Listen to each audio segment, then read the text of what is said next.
Ajahn. Hi, welcome. Thank you.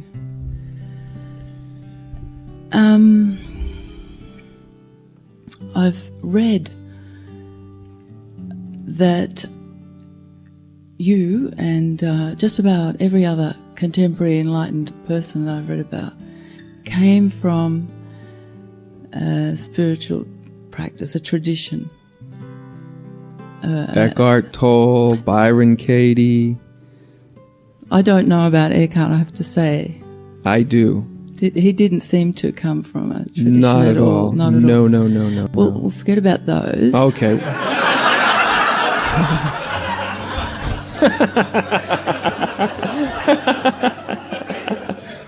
Let's push back the information that refutes the argument, but what the hell? I'll go with you because I know there's something you want to ask, so sure. It's a burning question. Good. It's a burning question. Okay. Otherwise, I would never have I know. come to stand here. I know.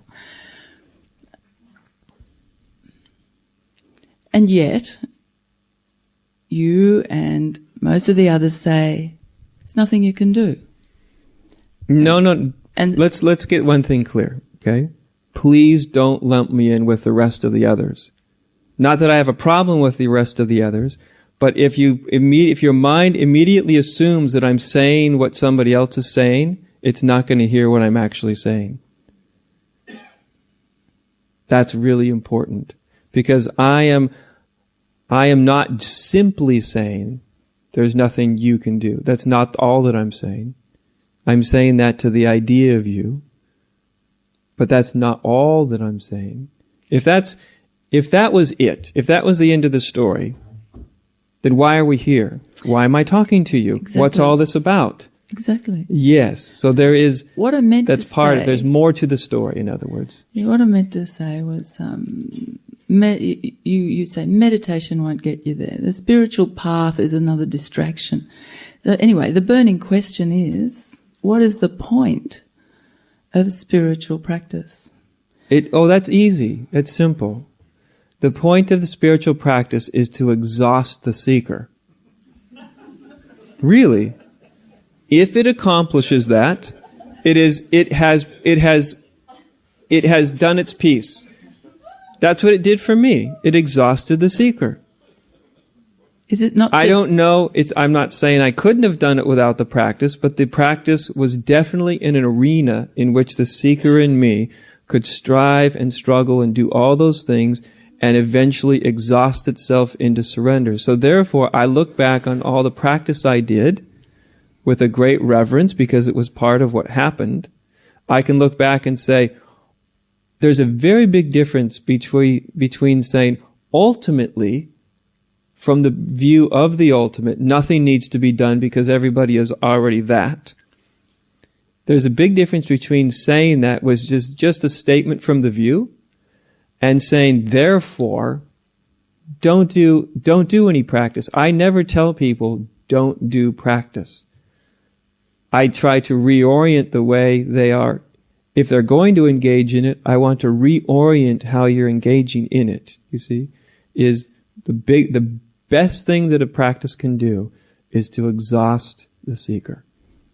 As long as the seeker thinks that the seeker is getting closer and closer and closer, then the seeker is deluding itself, which is okay because that's part of the exhaustion of the seeker also. And after the exhaustion comes despair. Yes, that's about the time that people listen to me. But I think you have said, I may have not understood, but I think you said that you can't help either. I wanted to ask you why... I can't take that despair away. I wouldn't even want to take the despair away. The disillusionment, the despair, is the last death throes of the seeker. Why would I want to help the seeker? Well, why are we here? Why are you here? Why are we here? And all I can do is speak for myself. Very simple. I have no idea. Truly. I'm not being coy and I'm not being, anything. I'm just saying I don't have a reason I don't have a motivation. I don't think you need to hear this. I don't think I'd be fine if I didn't say it. We came a long way. Yes, I came a long way too. I came farther than you did. Yes, we. We? Yes. We is you, Yes. of course. So in other words, I don't have an idea that I travel with and motivates me to do this. But having said that, see, this is a tricky thing about words. They're always partial. Having said that, this is the sense I always have. I don't say this to my mind, but if I was translated into language, my reason for existing would be to be right here, right now, talking to you. This is it. I'm not saying that's the truth. I'm saying that's the sense that this moment right now, if there was any reason for my incarnation, this moment was it. You would say that about any moment. That's what I was going to say next. That's the sense of it. That's how one feels that this moment, this is it. This is it. This moment is the reason I was incarnated. This one. That's why I say I can't carry this thing called a purpose or a meaning, because each instant is the totality of purpose. Each instant is the totality of meaning. It can't be carried on. Do you see what I mean? Each instant is so complete that that's the feeling of it, that this is it. Your second burning question. Did we get the first question, though? Yeah, despair. Yeah. And then the letting go, I suppose, is the answer to the previous question. Yeah, that's sort of the death throes of the me. It's like nothing's worked. Nothing has actually helped me to avoid this despair. And it's, can one stop there? Not resist that despair. Because that's just the me running out of avenues that even it will believe will save it. Right? That's the place where you can stop. Stop right in the middle of the despair. That's a grace. Grace doesn't always come in the package we expect it. That's fierce grace. Fierce grace is not the grace that comes and pats us on the head and gives us a moment of bliss. That's really nice, but there's this other side of grace that can be quite fierce. It can be everything we've ever run from. It can be the whole reason, or a big part of the reason we're into spirituality, so we don't have to experience moments of like this. And yet,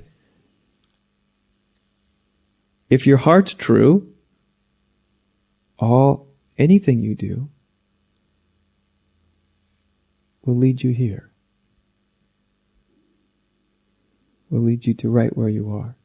And I'm here to say, you are exactly where you need to be. I might be wrong, but I've been thinking about that question for ages. I came up with a couple of ideas myself, and one of them was that practicing diligently a spiritual path over time, it puts you in an appropriate place for when the despair comes.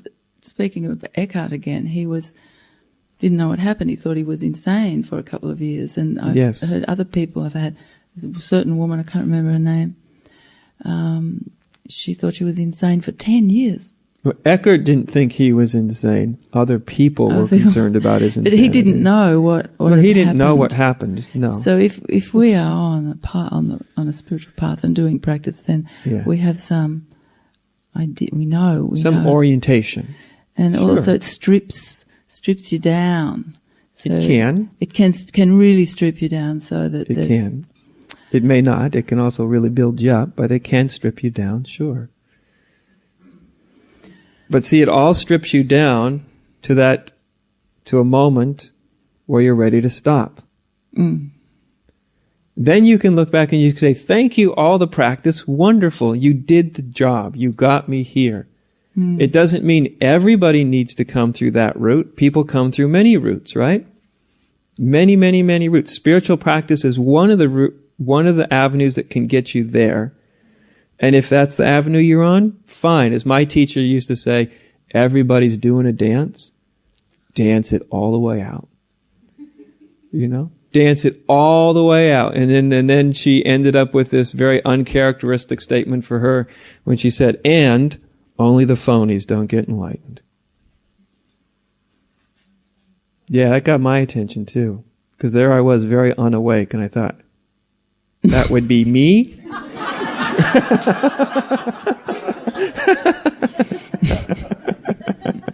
Uh-oh. Yeah. But there's a beauty in, you just dance, whatever's happening, you just dance it, if you just dance it out. It exhausts itself, it extinguishes itself, it's fine, whatever your dance is. If it's your practice, then you just dance it out and exhaust yourself. It exhausts it, and then boom, then you hit that place. Oh my God, this hasn't delivered me where I wanted to be. That's the thing I'm talking about. I don't care how somebody gets there. This isn't where I wanted to be. My practice delivered me here. I thought it was going to deliver me there, somewhere other than here. It's a place called Nirvana or Enlightenment, and it delivered me here. I don't want to be here. But see, the gate towards the realization, that's the gate. Why do so many people wake up when they get bad news? You're going to die in a month. Sorry, there's no way. There's no way out of it. And they despair, panic. Oh God, there's no more time. There's no time for anything anymore. And they're stopped, maybe. And so this is the same thing. Stopped. Then the interest becomes not so much where I'm going, but what I am. Because then you actually have, your energy is no longer moving forward where you're going, and suddenly it's available to you. It may be very uncomfortable, but it's all available. What am I? Not where can I get to and how do I get there, but what am I? Not what can I become. Right. Not what I can be, not what I can become. Right. What am I? Right here and right now.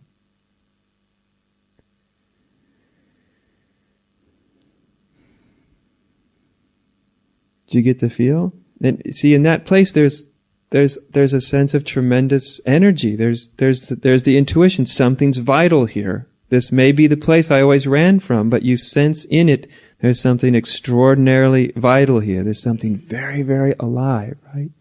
This is where I see through myself. This is where I see that I am not the seeker. Because that's a death all in of itself, isn't it? I mean, it was a death for me too. I come from the Zen tradition and 15 years and all that, and I'm very thankful for it. It was the avenue that I needed to struggle against. So it played its part, it played it wonderfully for me. And yet, at a certain point, when I started to sort of sober up a bit, I realized I have become not only a spiritual seeker, but I've become a Buddhist spiritual seeker, and I've become a Zen Buddhist spiritual seeker, and I've become a spiritual person who's on all these things I have now added on top of what I was.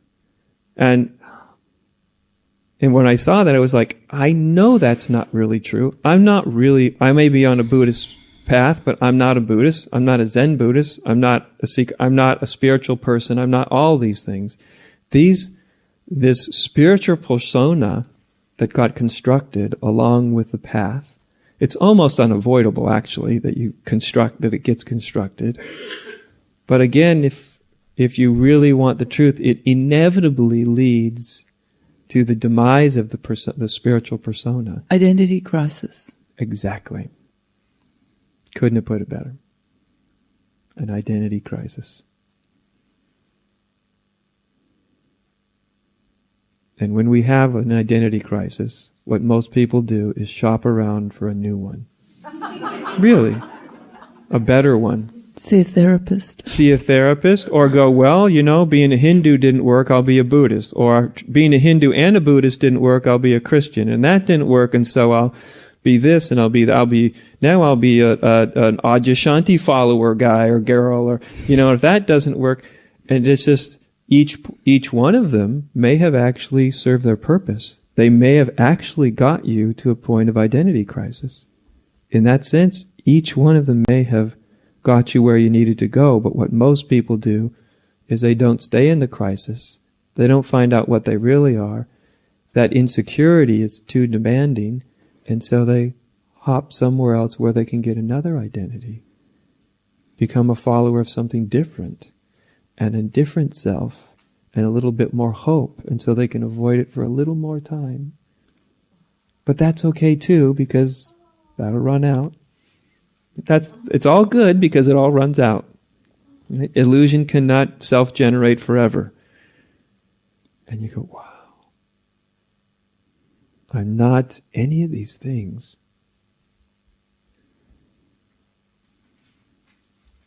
Maybe I'm not anything at all.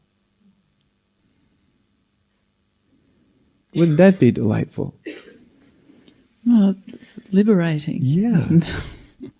I had one person who I was talking to, just like you, and they started to see it. And you know what the first thing he said was, bless his heart, he goes, what am I going to do with all my time? Because all of his time was meant seeking this thing, as mine used to be.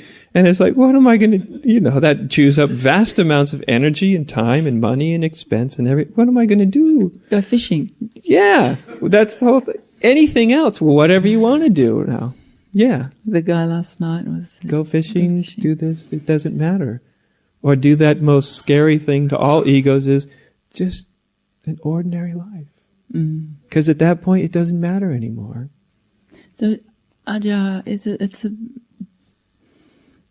since there's nothing to do, but we are alive and here... Yes. We could do something, if only, yes. Fishing, breathing, whatever. Yes.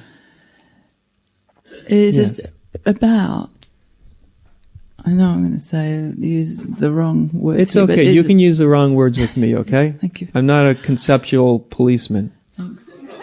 So, is it about being, just responding to the moment, attending to the task at hand and responding to the moment in the moment? That's what happens. Yes. You might end up finding yourself in a police rescue team, or you don't know where it will take you. Right. When you don't have an agenda. That's right. Life, for the vast majority of people, life is going to definitely do something with them. It's going to express itself, right? Because that's what's happening with you right here. Life is expressing itself. Yes. That's what's actually happening. There's nothing in you that's in any way separate from life. It's expressing itself. Same thing here. It's expressing itself. My story of why and where it's going and all that is just a story. I know it's not true. It's just life expressing itself. And that is what will happen. And it doesn't need to be, like you said, it could be, firemen, policemen, it could be, I've told the story at Satsang many times of the most awake person I ever met worked in a convenience store on the island of Kauai. Do you know that French guy who runs a bed and breakfast? What's his name? I don't know. I can't remember his name. He was in that beautiful book by Lynn Marie and John, whatever their name is. Yeah. And he didn't tell anybody, but people kind of know about him. Yeah. He was a real estate agent before that. Yeah. And that's just the way he's lived. Yeah. I was a bicycle mechanic. I thought you were a machinist in a factory. Well, that was just after the bicycle mechanic thing. But since I did the bicycle mechanic for 15 years, and I did the machinist thing for about 3. I say the bicycle mechanic thing had much more to do with it. But after that, then I was a machinist. The first 3 years that I was teaching, I was a machinist, cranking handles, making little parts. And the thing was, it was fine. It was delightful. Nothing needed to change. It only changed because I just got too exhausted trying to do both full time. But that's a nice thing. It's not going to look any particular way. It's going to look like your grandmother, your grandfather, the store clerk, the somebody, the something. The mind just has these projections that it's going to look a particular way, or it's going to speak about it to big groups, or it's going to be a great guru, or all that. 99% of the totally awake, enlightened people aren't stupid enough to ever teach it to anybody. Consider those who do as an aberration in the universal intelligence. It had a hiccup and decided to do this. Most people, it doesn't express itself this way at all. It kind of leads me to the second question. I'm sorry if I'm taking up too much time, but you're enjoying it, aren't you? I'm getting answers. Thank you. Okay. Thank you. This is a stupid question. What is satsang? What does that mean? What are you doing? What does Which it question? mean? I have no idea what I'm doing. We'll get that clear. What is satsang? Oh, what does it actually mean? Yeah. One of the traditional definitions is association with truth. Thank you. Association with truth, which to the way I would put it in a more contemporary vernacular is, it's the place we come together where the spoken or unspoken agreement is that we're all here for the truth, the real truth. The real truth. That's what we're here for. That's what we are all doing. Me, you, us. That's what it's dedicated to. It's what it's about. Yeah. Thank you. Thank you. You're welcome.